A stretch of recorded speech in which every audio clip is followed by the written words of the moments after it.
नहीं शादी। बड़ा शौक था ना इस कमरे में आने का? नहीं। बहुत पसंद है ये कमरा। अब तुम इसी कमरे में बंद रहोगी। वो भी शायद मुझे पसंद करती थी,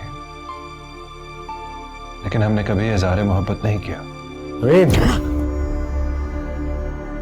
वकार उस्मानी आया है मिलने के लिए आपसे। चाहे आप मुझे कत्ल कर दे या किसी और से करवा दे, जो आपका शायद खानदानी मशगला है। Shut up! ये सब उन्होंने इसलिए किया कि मैं अपना हक ना मांग सकूं, हालांकि मैं जानता था कि ज़ीशान शाह एक करप्ट आदमी है। देखिए, हर बिजनेसमैन और हर सियासतदान की जिंदगी में कुछ ना कुछ खास होता है। अब वो जो खास है वो अच्छा भी हो सकता है और वो बुरा भी हो सकता है। मगर शाहजी, हमारा माजी कभी हमारे रास्ते में आने की जरूरत ही नहीं करता। आपका माजी तो आपको अपने साथ लेकर डूबने की तैयारी कर रहा है। अब इतना भी कमजोर नहीं हूं मैं कि कोई भी आरा गहरा आए और मुझे तोड़ फोड़ के चला जाए। मगर शाहजी, वो कोई एरा गहरा नहीं है, आपका अपना भाई है। कोई भाई नहीं है मेरा, सब ये मन घड़त बातें हैं, कोई ताल्लुक नहीं है उसका हमारे खानदान से। अरे वो जो उसने अपने बाबा के बारे में बताया, तो क्या वो सब झूठ है? झूठ है सर। हमारे हासिदों को हमारा खानदानी स्टेटस हजम नहीं हो रहा है, तभी ये खेल खेला है उन्होंने, और वो भी इलेक्शन के दौरान। खैर, अगर आप मुझे अपनी पार्टी से अलग करना चाहते हैं तो खुशी से कीजिए, कोई एतराज नहीं मुझे, क्योंकि दूसरी पार्टी वाले अपने साथ जोड़ने को तैयार बैठे। बात इतनी आसान नहीं है शाहजी। आप बड़े बिजनेसमैन हैं, हम मानते हैं, मगर सियासत करना आपके बस की नहीं है। अभी तो देखना है कानूनी इदारे क्या फैसला करते हैं। अब इस प्रेस कॉन्फ्रेंस के बाद आप बहुत बड़े खतरे में आ गए हैं। अब इससे हमारी साख को भी नुकसान पहुंच सकता है। तो गुजारिश ये है आपसे कि अब आप हमसे अपने मामला दूर ही रखिएगा। समझ गया हूं मैं देखता हूं कि मुझे क्या करना है, लेकिन आप लोग भी सोचिए कि वो पैसा जो मैंने आप लोगों पे इन्वेस्ट किया है, आप लोगों ने वापस कब करना है, क्योंकि वो किसी ताल्लुक की वजह से मैंने इन्वेस्ट किया था, ला ताल्लुकी की वजह से नहीं। तो गुस्सा करने की बात नहीं है शाह साहब, आप हमारी पोजीशन को समझने की कोशिश करें, फिर इलेक्शन के बाद देख लेंगे। अगर मेरा पैसा जल्द वापस नहीं आता तो अदालत के दरवाजे कोई दूर नहीं है, सबको खींच के ले जा सकता हूँ वहां, क्योंकि जानता हूँ अच्छी तरह से कि पार्टी के लोग कितने पास हैं।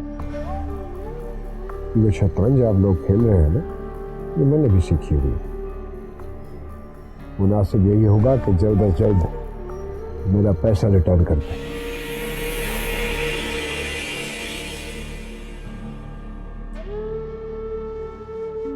आरिफ साहब, इस प्रेस कॉन्फ्रेंस ने सियासी दुनिया में हलचल मचा दी है।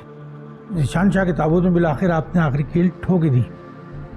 जनाब, ये प्रेस कॉन्फ्रेंस सिर्फ ज़ीशान शाह के लिए नहीं थी, बल्कि इस मुल्क में तमाम ऐसे लोगों के लिए जो अपने पैसे की जोर पे सियासत की दुनिया में आते हैं और फिर इसी मुल्क को लूटते हैं। आज सब ठीक कह रहे हैं। मैंने अपने बाबा को बहुत सारे सियासी खेल खेलते हुए देखा है, बेदर्दी से मुल्क को लूटते हुए देखा है। उन्होंने भी मुफाद परस्त सियासतदानों के साथ मिलकर मुल्क को नुकसान पहुंचाया। जब हुकूमती इदारे तफ्तीश करेंगे तो उनको पता चल जाएगा कि मेरा कहा हुआ एक एक लफ्ज सच है। मैं समझता हूँ आपने बहुत बड़ा काम किया, वरना कोई अपनी जात को निशाना नहीं बनाता। आपने अपने भाई और बाबा के बारे में सच बताकर आने वाले वक्त पर एहसान किया, लेकिन आपको सियासी हल्के इस तरह लेते हैं, आपकी बात पर कितना एतबार करते हैं, इस हवाले से यकीन से कुछ नहीं कहा जा सकता। मुझे किसी के यकीन की जरूरत नहीं। मैंने लोगों को सच बताना था, बता दिया। अब उनकी मर्जी है कि वो उसको सच माने या ना माने। यकीनन होगा। अभी अगले 2 घंटे के अंदर अंदर ही क्या होता है देख लेना, और फिर कल क्या होगा वो भी देख लेना। तुम्हारा भाई अपने अंजाम की तरफ बढ़ रहा है। आरिफ साहब, आपकी सोच और फिक्र के हम कायल हैं। हमारी ख्वाहिश है कि आप हमारे साथ मिलकर काम करें। बहुत शुक्रिया जनाब, लेकिन अभी कुछ काम बाकी है। आरिफ साहब, अब क्या करना है मुझे? आज जो तुमने काम कर दिया है मानशाह, वो अपने मुल्क पे बहुत बड़ा एहसान है। अब मेरा काम है कि तुम्हें बाहिफाजत अपने हक तक पहुंचा दूं। मैं चाहता हूं कि पुलिस हमारे घर की तलाशी ले और वहां पे छुपी हुई दौलत को ढूंढे। मुझे यकीन है कि बाबा की तरह भाई भी कमाई हुई काली दौलत वहीं रखता होगा। ज़ीशान शाह बहुत शातिर इंसान है, इस प्रेस कॉन्फ्रेंस के बाद उसने अपने गिर्द हिफाजती दायरा बना लिया होगा। वो कोई ना कोई जवाबी कार्रवाई जरूर करेगा अमान शाह को गलत साबित करने के लिए। मैं जीशान शाह की जिंदगी का वो हिस्सा हूं जिसे वो खुद चाह कर भी जुदा नहीं कर सकता, लेकिन जीशान शाह मेरी जिंदगी का वो हिस्सा है जिसे मैं जब चाहूं अपनी जिंदगी से खुरच के फेंक सकता हूं।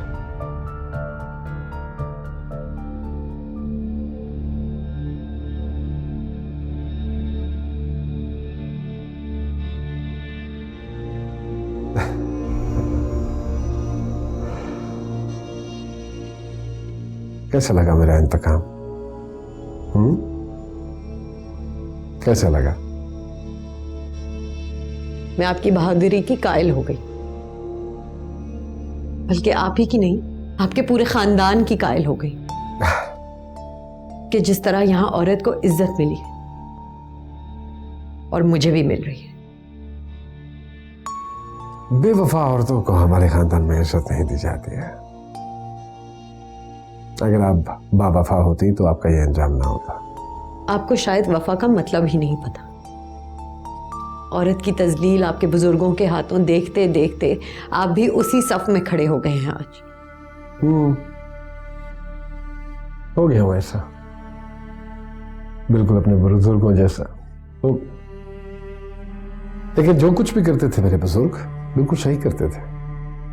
औरत को बांध के रखते थे शोतालों में, क्योंकि वो औरत की खसलत से अच्छी तरह वाकिफ हो चुके थे, समझ चुके थे वो औरत को। मैं क्या समझाऊं आपको? मैं उस शख्स को क्या समझाऊं जो अपनी सगी मां को नहीं समझ पाया? समझना तो दूर की बात, अपने बाप के साथ मिलकर अपनी मां को और अपने सौतेले भाई की मां को भी मार डाला, अपनी उस जहनियत से मजबूर होकर जो औरत को सिर्फ एक पैर की जूती समझते।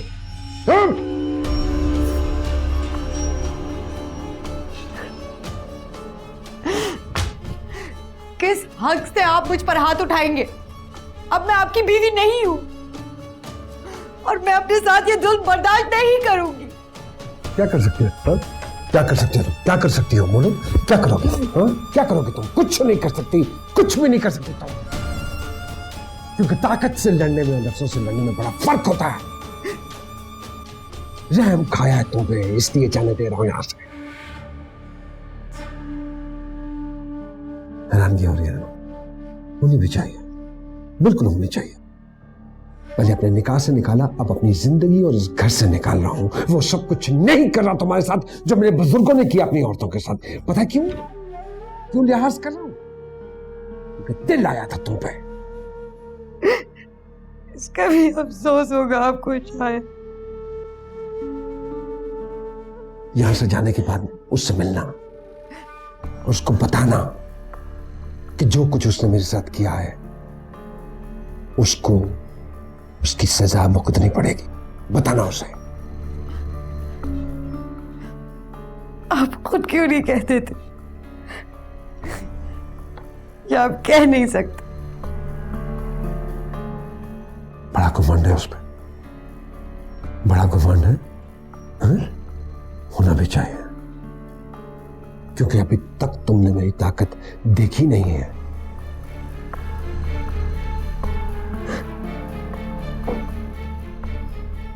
जाने दे रहा हूं तुम्हें यहां से, लेकिन एक बात याद रखना, भूल कर भी मेरे रास्ते में मत आना। अगर जिंदा रहना चाहती हो तो भूल कर भी। Now get out of my life. Get out of my life. Get out.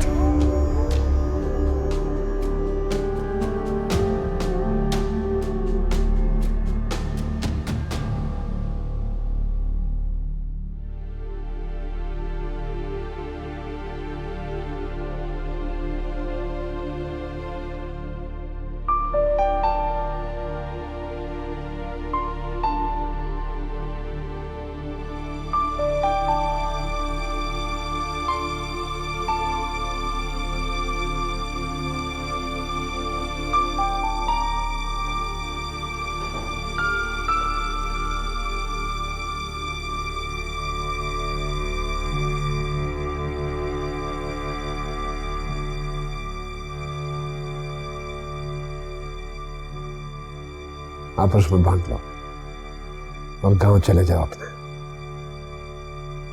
और कोई भी तुमसे कुछ भी पूछे तो किसी को कुछ भी बताने की जरूरत नहीं है।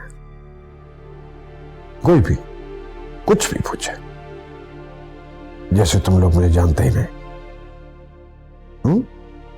और हाँ, मुड़कर वापस नहीं देखना। ठीक है साहब, जाओ।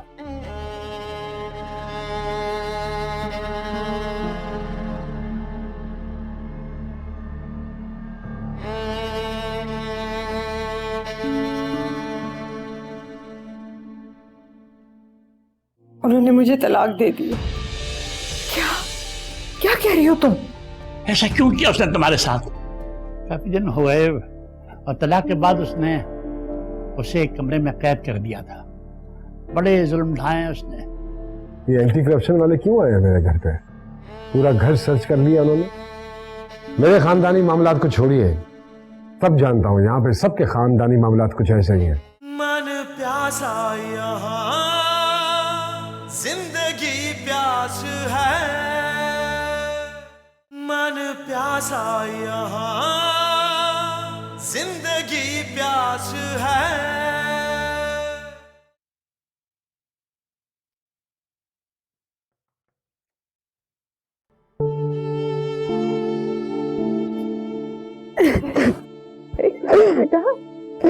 क्या हुआ बेटा? और वो जीशान शाह कहाँ है? क्या हो गया? उन्होंने मुझे तलाक दे दी। क्या क्या कह रही हो तुम? ऐसा क्यों किया उसने तुम्हारे साथ? शर्म नहीं आई उसे एक मासूम जिंदगी से खेलते हुए? मैं आपको पहले ही बता चुकी थी कि वो मेरे साथ ठीक नहीं करते। उन्होंने मुझे एक कमरे में कैद कर दिया था।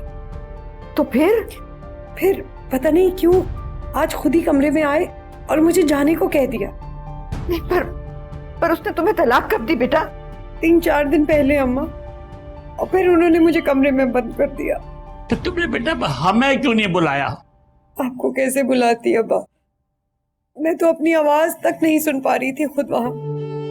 मुझे बहुत डर लग रहा था उस कमरे में। वो बहुत जालिम इंसान है। दौलत के गुरूर ने उन्हें अंधा कर दिया है बेटा। आओ मेरा बेटा आओ।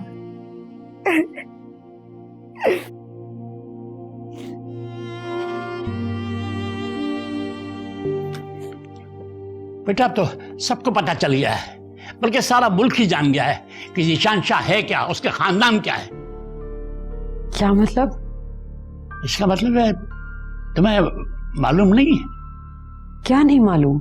अबे 3 घंटे पहले उसके भाई ने एक प्रेस कॉन्फ्रेंस की है और शायद वो आरएम ने रखवाई है। अमान शाह ने अपने भाई और अपने बाप के जुल्म सितम के बारे में सब कुछ बताया है।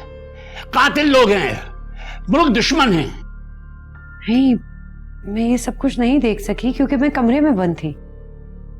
अब मैं समझी कि उन्होंने मुझे जाने के लिए क्यों कहा, क्योंकि उन्हें मालूम था कि ये सब कुछ होने वाला है और अगर पुलिस उनके घर पे रेड मारती और मैं अगर कैद में मिलती तो वो मुजरिम साबित हो जाते। हमारी बेटी का तो नसीब ही उजड़ गया और खुद हमने अपने हाथों से इसे बर्बादी की आग में धकेल दिया। बेटा, माँ बाप के लिए बेटी की तलाक से बड़ा कोई गम नहीं होता।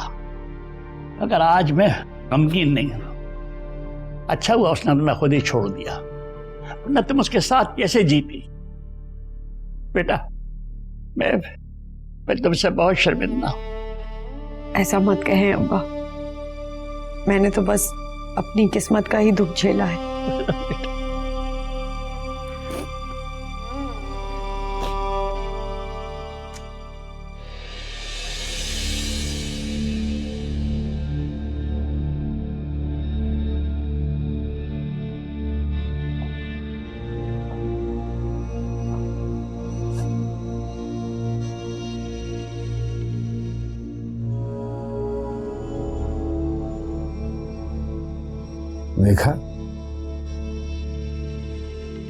देखा आप लोगों ने जिसको आपने जन्म दिया था, क्या तमाशा बनाया है उसने हमारा इस दुनिया में। देखा, धज्जियां उड़ा दी हैं उसने खानदानी वकार की। धज्जियां कालक मल दी है हमारे माथे पर उसने। तमाशा बनेगा अब इस घर का, हमारा तमाशा बनेगा। थूकेंगे लोग हकारत से हमारे घर की तरफ, हमारी तरफ। क्या जरूरत पड़ी थी सांप को जन्म देने की? और फिर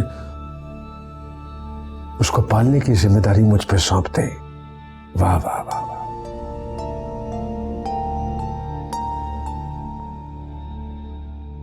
अब ढूंढेगा अपनी मां को, फिर क्या होगा? कुछ पूछ रहा हूं मैं, जवाब है?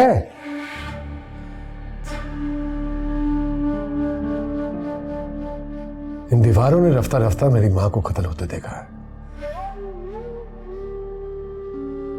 और अमान शाह ने अपनी मां को। मैंने तो आपको माफ कर दिया, वो कैसे करेगा? वो कैसे करेगा? नाकाम हो गया हूं उसे पागल रखने में। मैं खुद पागल हो गया हूं मैं।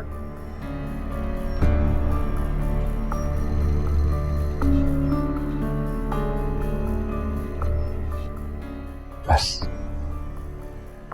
खत्म मेरा ताल्लुक आप लोगों से, बिल्कुल खत्म। अब इस घर में वही होगा जो मैं चाहूंगा। खत्म आपके असूल, खत्म।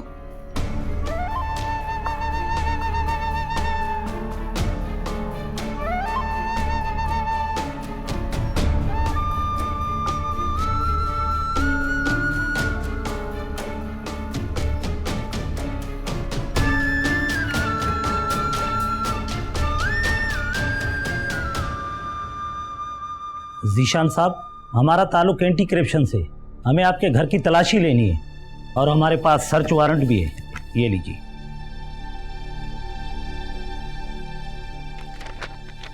आप ऐसे करें, मेरे साथ चलें, आप इधर जाओ।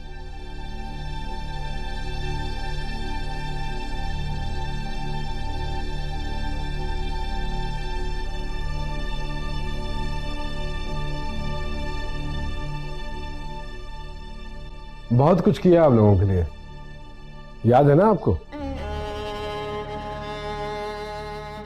तो फिर ये सब क्या है? ये एंटी करप्शन वाले क्यों आए मेरे घर पे? पूरा घर सर्च कर लिया उन्होंने। मेरे खानदानी मामलात को छोड़िए, सब जानता हूं यहां पे सबके खानदानी मामलात कुछ ऐसे ही हैं। अगर कहें तो आपके बारे में कुछ बताऊं?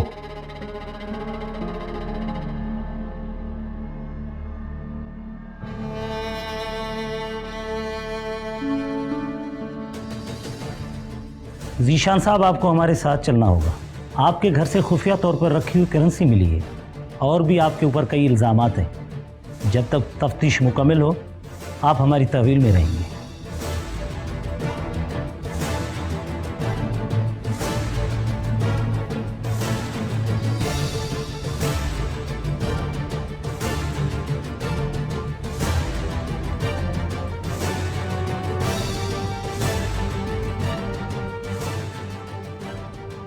मशहूर बिजनेसमैन ज़ीशान शाह के घर पर एंटी करप्शन का छापा, खुफिया तिजोरी हाथ लगी है और इसके साथ ही अरबों रुपए डॉलर्स की शक्ल में बरामद हुए हैं। ज़ीशान शाह के बाप बाबर एहतशाम की फाइल दोबारा खुल गई है और उसके दूसरे खावन को कत्ल करने का इल्ज़ाम भी अमान शाह ने अपनी प्रेस कॉन्फ्रेंस में लगा दिया है।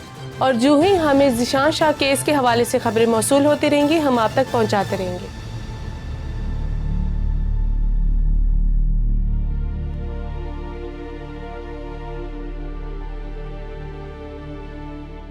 आप लोग यहाँ?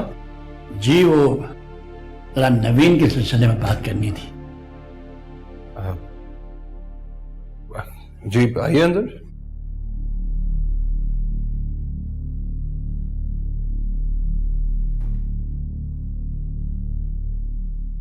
जी, नवीन के हवाले से कुछ बात करनी है।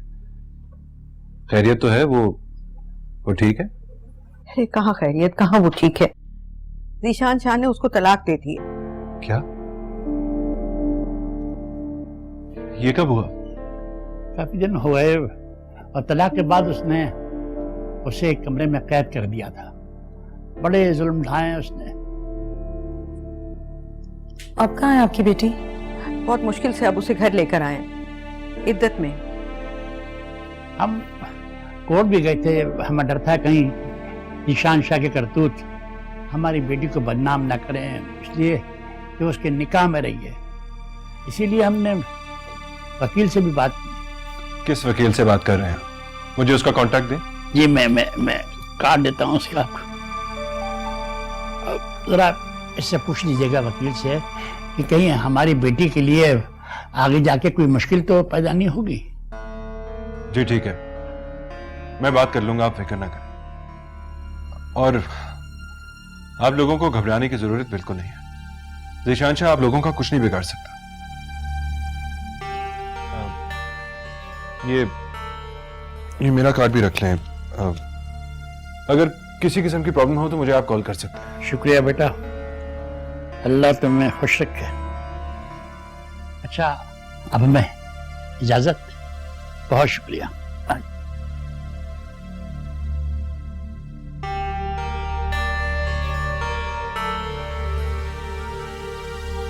तुम्हारे केस की जो सूरत हाल है उसमें तुम्हारी गिरफ्तारी हो सकती है, और हम लोग ये चाहते हैं कि दौरान तफ्तीश ना तुम हमारा नाम लो और ना ही हम तुम्हारा नाम लें। मुश्तबा जो मुझे एक बार छोड़ने का सोचता है, मैं सारी जिंदगी के लिए उसे छोड़ देता हूँ। तुम्हें नहीं पता मैं तुम्हारी किताब को लेके कब से मुंतजिर हूँ। कितनी कोशिशें की है मैंने, क्या क्या सहा है तुम्हारे लिए। इसका मतलब है तुम्हें अपने एहसानात याद आ रहे हैं। मन प्यासा यहाँ जिंदगी प्यास है, मन प्यासा यहाँ जिंदगी प्यास है। तो लगता है कि तुझे पछतावा हुआ है अपने फैसले पर। नहीं यार, तुम मेरे आने का मकसद नहीं समझे। तुम अभी जमानत पर हो, इन्वेस्टिगेशन चल रही है, you are in dangerous position. तो तुम मुझे ये बताने के लिए आए हो कि मैं खतरे में हूँ? नहीं यार, मैं कुछ और बताने आया हूँ। तुम्हारा केस बहुत उलझा हुआ है और तुम्हारा भाई अमान शाह, उसने तुम्हारा मुस्तकबिल बर्बाद कर दिया है। तुम्हारी दोस्तियां, तुम्हारा बिजनेस, तुम्हारी सियासी वाबस्तगियां सब मशकूक हो गई हैं। कोई बात नहीं, देख लूंगा सब कुछ मैं। दौलत है मेरे पास, दौलत। 4 पैसे फेंको किसी भी मुंसिफ के सामने तो वो अपना फैसला बदल लेता है। मैं जानता हूँ बाइज्जत बरी हो जाऊंगा मैं। ऐसा हो जाए तो बहुत अच्छा है। समहाउ द अदर मुझे तुम्हारे हालात बदलते हुए नजर नहीं आ रहे। हाँ, तो इससे तुम्हें क्या फर्क पड़ता है? तुम्हारी पार्टी तो वैसे ही मुझे छोड़ चुकी हुई है। मैं यही बात बताने आया हूं तुम्हें। ये बात फोन पर भी हो सकती थी। तुम्हें मालूम नहीं है कि तुम्हारी कॉल्स रिकॉर्ड हो रही है, और मैं नहीं चाहता हूं कि जी हमारा और तुम्हारा ताल्लुक किसी भी हवाले से जाहिर हो। समझता हूं। जिस ताल्लुक से माजी में तुम लोगों ने कुर्सियां हासिल की हैं, आज उसी ताल्लुक पे तुम लोगों को शर्मिंदगी हो रही है। वाह वाह वाह वाह। शर्मिंदगी की बात नहीं है, ये सब एहतियातें हैं। पार्टी चलाना बड़ी दानाई का काम है, और वैसे भी हमारे पार्टी के सदर बहुत एहतियात करते हैं। उनका एक मैसेज लेकर आया हूं तुम्हारे पास। कैसा मैसेज? देखो शादी, तुम्हारे केस की जो सूरत हाल है उसमें तुम्हारी गिरफ्तारी हो सकती है, और हम लोग ये चाहते हैं कि दौरान तफ्तीश ना तुम हमारा नाम लो और ना ही हम तुम्हारा नाम लें। मुश्तबा जो मुझे एक बार छोड़ने का सोचता है, मैं सारी जिंदगी के लिए उसे छोड़ देता हूँ। वैसे भी मेरा नाम तुम्हारी पार्टी का मोहताज नहीं है। माजी में जो तुम्हारी पार्टी ने मुझसे कमाया और मैंने जो तुम्हारी पार्टी से कमाया, वो सिर्फ कारोबार है। ज़ीशान शाह, तुम्हारे और हमारे इख्तलाफात अपनी जगह पर, लेकिन मैं तुम्हारे कुछ उसूलों को बहुत पसंद करता हूँ। चलते हैं यार। चल आ।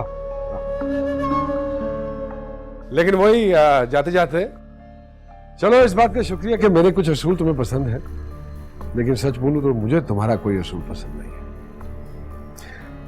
हमने सिर्फ कारोबार किया है, और हमारा ताल्लुक एक दुकानदार और ग्राहक का है, बस, इससे ज्यादा नहीं। चलो आओ।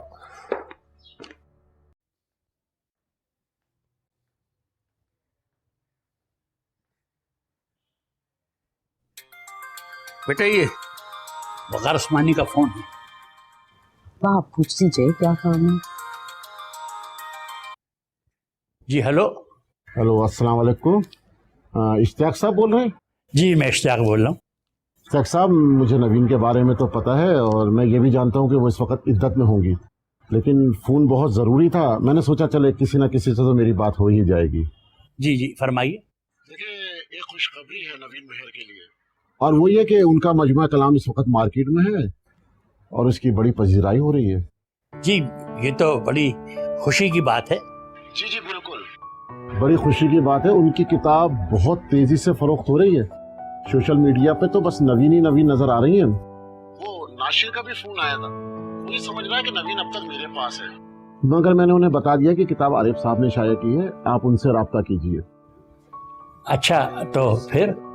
वो कहने लगे कि हमने आरिफ साहब को ही फोन किया था, लेकिन आरिफ साहब ने कहा कि वकार उस्मानी से बात कीजिए। भाई कमाल शख्स है ये आरिफ भी। नवीन की सारी शायरी खामोशी से जमा की और उसे किताबी शक्ल दे दी। जी बड़े भले इंसान है वो, भले माँ बाप की तरबियत में रहे हैं ना। जी जी, साफी भी बहुत बड़े हैं वो। उन्होंने ज़ीशान शाह को बेनकाब करके इस मुल्क पे बहुत बड़ा एहसान किया है। जी बहुत बड़ा काम किया उन्होंने। बहरहाल आप उन्हें ये खुशखबरी सुना दीजिए कि वो कामयाबियां समेटने के लिए तैयार हो जाएं। अब उन्हें मुल्क के गोशे गोशे में पढ़ा और सुना जाएगा। जी अभी सुनाता हूँ वकार उस्मानी साहब, बहुत शुक्रिया। क्या कह रहे थे वकार उस्मानी?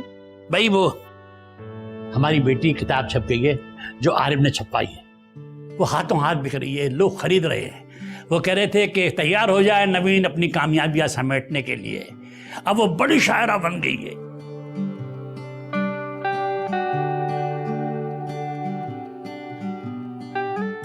आरिफ ने मेरी बुक, मुझे तो यकीन ही नहीं आ रहा। अब्बा, मेरी बेटी ने दुख भी तो इतना झेला है, अब खुशियां भी तो मुकद्दर बनेंगी। पता नहीं क्यों, मगर बस मैंने तो अपने दुखों की दास्तान लिखी थी। न जाने क्यों लोगों को मेरी दुखों की दास्तान पसंद आ गई। बेटा तुम्हारी शायरी में उन्हें अपना दुख नजर आ रहा होगा। अल्लाह ताला इंसान को आजमाता है और जो लोग आजमाइश पे पूरे उतरते हैं उन्हें इनामात से नवाजता है। और तुमने जो अपने माँ बाप के लिए दुख झेला है ना, तुम्हें उस इताअत का सवाब जरूर मिलेगा। मैं बहुत खुश हूँ। माशा अल्लाह करे जोरे कलम और ज्यादा।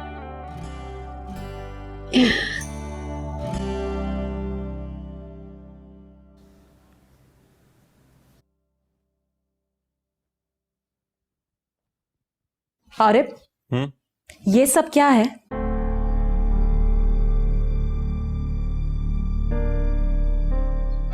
फिर छोटी छोटी बातों पे लड़ने लगोगी मुझसे? छोटी सी बात?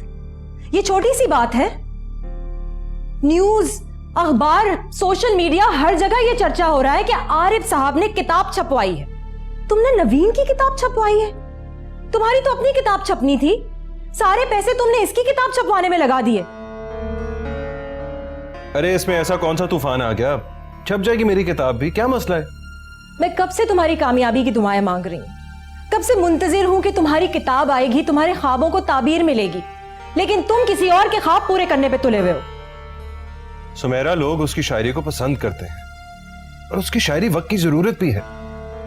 उसने औरतों के हुकूक के हवाले से बहुत बड़ा काम किया है। मैंने उसकी शायरी को नहीं बल्कि एक मकसद को छुपाया है जो जरूरी भी था। और लोग तुम्हें नहीं पढ़ना चाहते? तुम्हारी तहरीर वक्त की जरूरत नहीं है। साफ साफ ये क्यों नहीं कह देते सिर्फ तुम अपनी मोहब्बत निभाना चाहते हो? जाहिलों वाली बातें कर रही हो तुम। अदबी जिम्मेदारियों को नहीं समझती तुम क्या?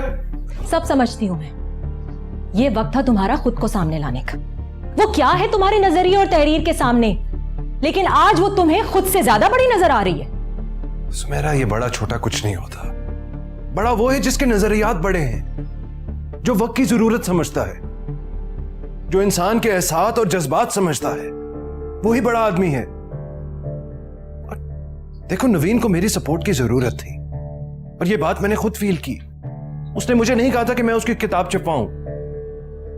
यही तो मैं तुमसे पूछना चाह रही हूं, जब उसने तुमसे नहीं कहा तो तुम खुद क्यों आगे बढ़े? तुम्हें अपनी किताब पे काम करना चाहिए था। तुम्हें नहीं पता मैं तुम्हारी किताब को लेके कब से मुंतजिर हूं, कितनी कोशिशें की है मैंने, क्या क्या सहा है तुम्हारे लिए। इसका मतलब है तुम्हें अपने एहसानात याद आ रहे हैं जो तुमने मुझ पे किए। इसमें एहसान की क्या बात है? क्योंकि कुछ उम्मीदें होती हैं, कुछ तवक्कुआत होती हैं, और ये तो मेरा हक है कि मैं तुम्हारे लिए सोचूं, तुम्हारी कामयाबी के लिए कोशिशें करूं। लेकिन तुम अगर अपनी कामयाबी किसी और के दामन में डाल दोगे तो तुम्हारे लिए क्या बचेगा? सुमेरा, ऐसी कौन सी कयामत आ गई है अगर मैंने किसी की किताब छुपा दी है? किसी की किताब? ये किसी की किताब नहीं है, नवीन की किताब है। और नवीन कौन है ये बात तुम मुझसे ज्यादा बेहतर समझते हो।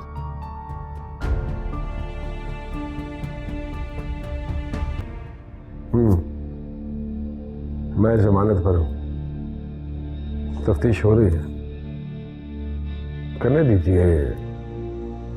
अरे मेरे पर इतने नाजुक नहीं है कि इतनी आसानी से काट दिया जाए। कोई बात नहीं, अकेला लड़ सकता हूं मैं। कम से कम इससे ये तो पता चल गया कि सियासी दोस्तियां बिल्कुल मौसम की तरह होती हैं। कौन, किसकी बात कर रहे हैं आप? मुश्तबा।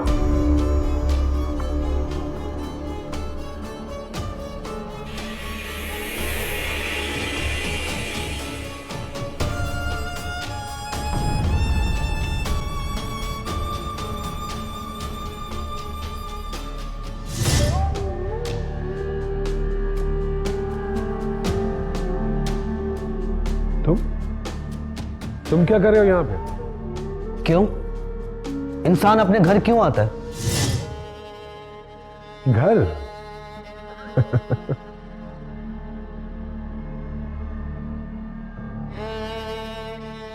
तुम्हारा घर? ये सिर्फ मेरा घर है, मेरे बाबा का घर है। इस घर की दीवारों में मेरी मां का खून शामिल है और मैं इसे आते आने नहीं दूंगा। भूल रहे हो तुम कि तुमने अपने बाप की इज्जत चौराहे पे बेची है, उसके खानदान को रुस्वा किया है तुमने। रुस्वा मैंने नहीं किया उन्हें, उन्होंने बुरा इंसान बनकर औलाद को रुस्वा किया। पहली बीवी का कत्ल, फिर दूसरी का कत्ल, औरतों को हंटर से मारना, सजाएं देना, मासूम आवाम को गुलाम बनाकर उन पर जुल्म करना, मुल्क दुश्मन लोगों के साथ मिलकर करप्शन करना, यह अमाल है मेरे बाबा के, और कोई भी औलाद इन पर फख्र नहीं कर सकती। तुम्हारे लिए यही बेहतर है कि यहां से चले जाओ, वरना खामखा खून हो जाएगा मेरे हाथों तुम्हारा। खून ही तो कर सकते हैं, क्योंकि यही चीज है जो आपने बाबा से सीखी है। गिरबान मेरा है तो आपका भी है। शाह भाई, अभी आप जमानत पर हैं, आपको अपने जुर्मों की सजा झेलनी है। मेरे साथ कोई गलत इक़दाम करके अपनी सजा ना बढ़ाएं। एक थैला नहीं मिलेगा तुझे जायदाद में से, एक थैला। ये दौलत बाबा की नहीं है, अवाम का लूटा हुआ पैसा है, अवाम की जायदाद है, अवाम को वापस मिलनी चाहिए। काश के बाबा ने तुझे तेरी मां के साथ ही मार दिया होता। मेरी मां का कत्ल हुआ ये तो जानता हूं, और आपके सामने हुआ। आप इसकी गवाही कानूनी इदारों के सामने देंगे। नहीं बताऊंगा मैं किसी को।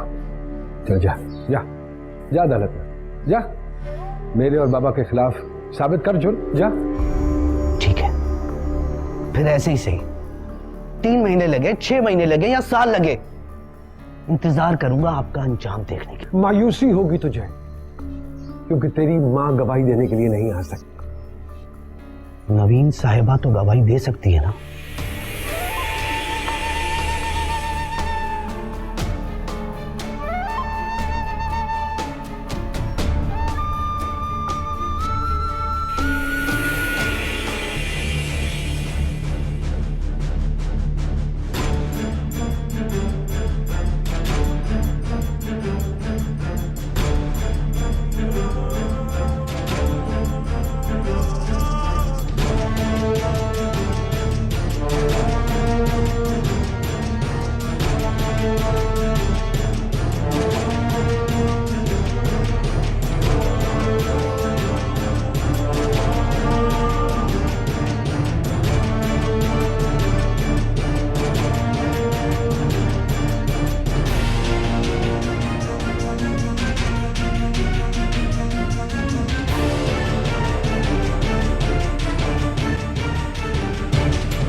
प्यासा यहाँ जिंदगी प्यास है।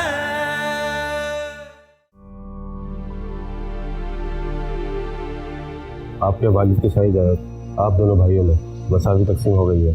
आरिफ को उड़ा दो। आज अभी अपना अकाउंट नंबर भेजो, मैं पैसे ट्रांसफर करता हूँ।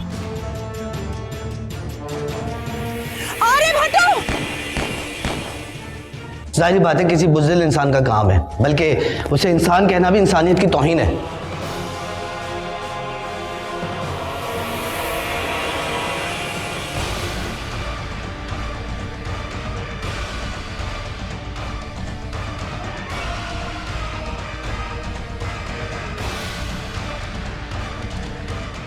मन प्यासा यहाँ जिंदगी प्यास है।